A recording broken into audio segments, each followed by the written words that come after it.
something. That's how much I made in about 3 hours. So it says 2 hours and 56 minutes. Only got one ride.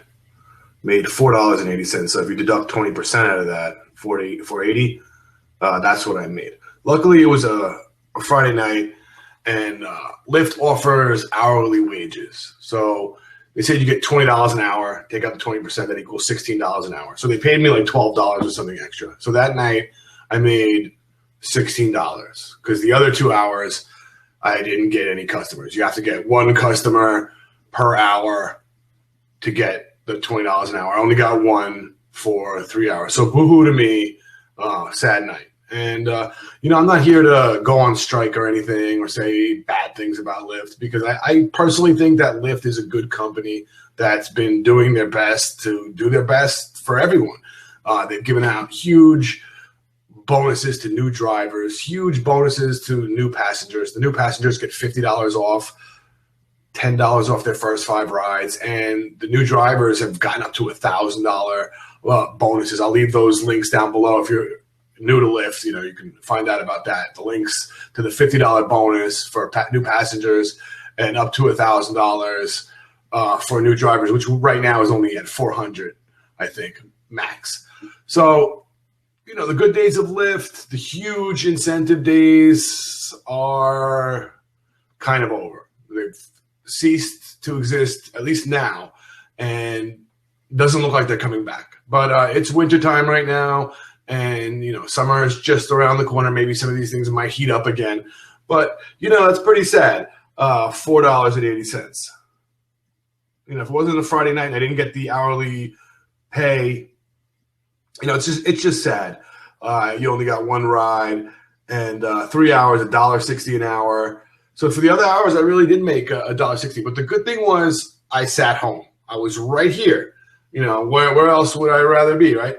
I was right in front of this very computer, chilling, doing my work, hoping to get a call, and I didn't get one. So I wasn't, freezing in a car on some cold winter night. But, the point of this whole thing is that there are good nights and there are bad nights. Not every night is going to be a great night.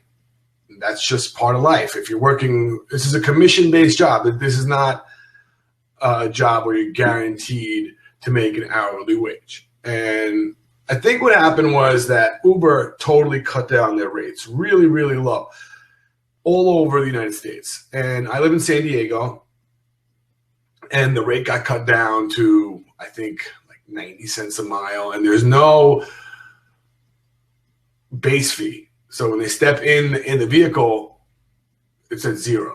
So you have to at least drive 4 or 5 miles to get to that $4 or $5 mark, and then they're going to cut out a lot of your commission, 20%, with both Lyft and Uber. And then Uber actually cuts out a whole $1.75 extra, which Lyft doesn't cut out. And Uber also doesn't give you any tips ever. They've mandated that the company, which came out of the whole taxi mindset, and in taxi mindset, tipping was proper, totally went the other way and just eradicated that. Now that, to me, is awful. I'm not here to complain, but it's awful for people in America that really prided themselves on the idea of the tip.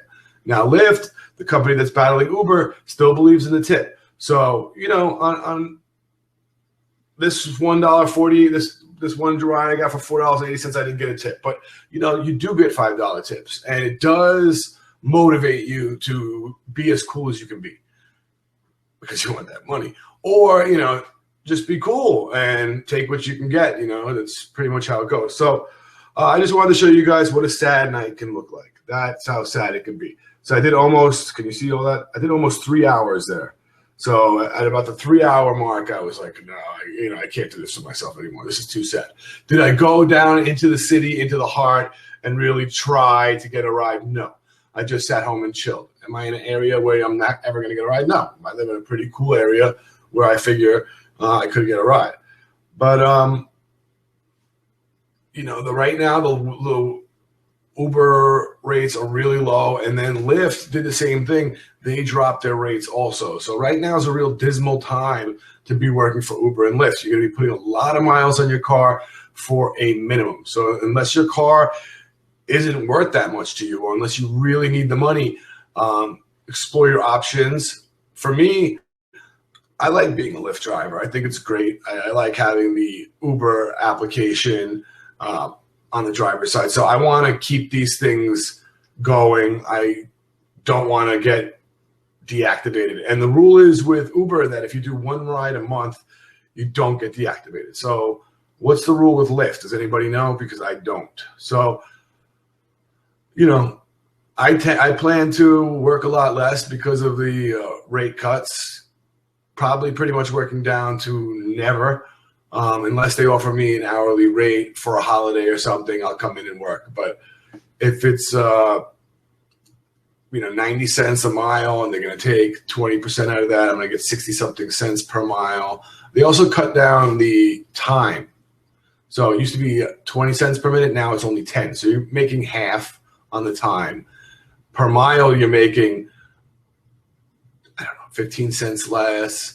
So you're making about 10% less there. And then with no base fee, I really feel like it's just really dismal. And I was looking online, I was reading about articles where they were saying that Uber drivers are making as little as $2.89 an hour. So can you see where it says that? They're making $2.89 an hour. Now, these guys are going on strike. They're all angered about this.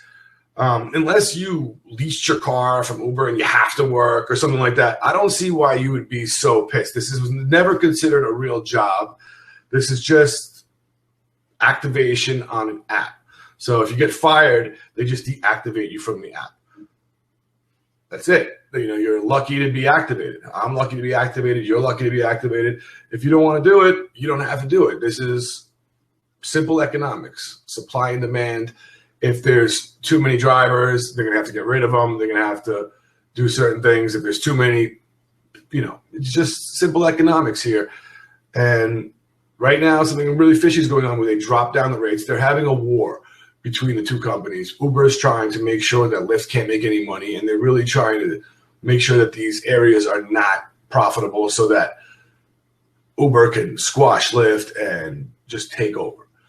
I think that's what's going on. I'm not sure about that, but the truth is, it is 90 cents a mile, and if you're going to be making 90 cents a mile or less, probably 40 or 50 cents a mile by the time you go and pick the person up and you drive around looking for another person. I think my car is worth more than 40 or 50 cents a mile. At least it is to me. So at this point, I'm actually going to just take it easy. Drive a little bit just to maintain access to my apps, and then hope that this summer the prices are raised a little bit or just work the holidays. And that's okay with Lyft and Uber. You don't have to work full time and put your car and your nose to the grindstone every day. They never required that. It was never called a full-time job, and I don't feel bad for people who are sitting there complaining when they're not out exploring their options. To be angered is not justifiable if you have other options. I don't know.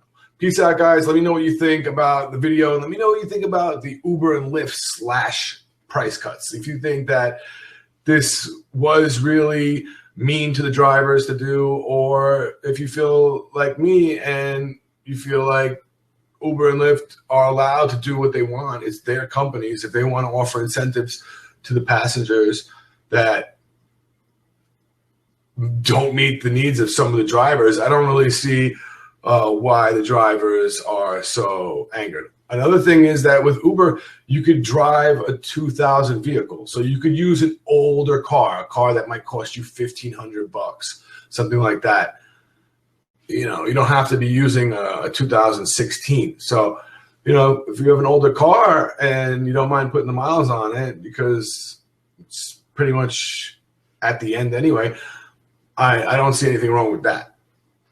Thanks, guys. Thank you very much.